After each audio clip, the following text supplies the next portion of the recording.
Hello friends, welcome to my YouTube channel CS Manpreet Singh. Today we are going to discuss the recent amendment by Food Safety. This is just like an intimation for the ease of doing business. पहले मैं थोड़ा provision बता देता हूँ. Nomination जो हम file करते थे अंडर फॉर्म 9, तो उसमें एज पर लॉ ये भी प्रोविजन थी कि आप जब लाइसेंस फाइल करते हो तो आपको नॉमिनेशन डिटेल देनी पड़ती है फॉर्म 9 में. और एक लॉ थी कि जब भी फ्यूचर में वो नॉमिनेशन चेंज हो तो अथॉरिटीज बोलती थी कि वो नॉमिनेशन की आप इंटीमेशन चेंज की अथॉरिटीज को दो. बट टाइम टू टाइम वो डाटा जो है वो अपडेट नहीं किया जा रहा था.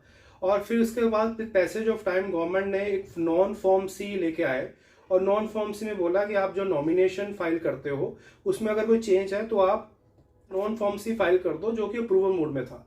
बट अब 12 फरवरी 2025 पे से गवर्नमेंट ने ईज ऑफ डूइंग बिजनेस के तहत उसको और इजी कर दिया है ताकि गवर्नमेंट के पास सारा डाटा अपडेट रहे. तो गवर्नमेंट ने कहा है जो नॉन फॉर्म सी है, अब वो कोई भी अगर आप नॉमिनेशन में चेंज होती है तो आप बिना गवर्नमेंट फीस पे किए नॉन फॉर्म सी फाइल कीजिए और जब भी आपका नॉमिनेशन है उसमें इंटीमेट कीजिए.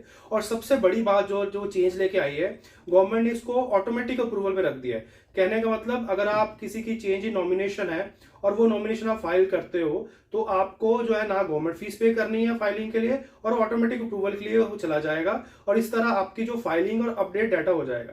ये तो नॉमिनेशन फॉर्म 9 है. दो प्रोविजंस और भी थी लॉ में. गवर्नमेंट अभी लॉ में रेगुलेशंस में फूड सेफ्टी की ये भी लिखा हुआ था कि जब आप लाइसेंस अप्लाई करते हो और जो डॉक्यूमेंट्स अटैच होते हैं, फ्यूचर में कभी वो डॉक्यूमेंट्स में अगर चेंज आती है तो आपको वो डॉक्यूमेंट चेंज में अथॉरिटीज को इंटीमेट करनी है. तो अब आप नॉन फॉर्म सी के तहत वो चेंज इन डॉक्यूमेंट्स जो ओरिजिनल आपने लाइसेंस के टाइम फाइल किया था वो भी आप इंटीमेट कर सकते हो फॉर्म नॉन 6 में. इसके अलावा थर्ड एक लॉ और था कि अगर जो एनेक्सर 3 है उसकी कंप्लायंसेस आपको टाइम टू टाइम करनी है.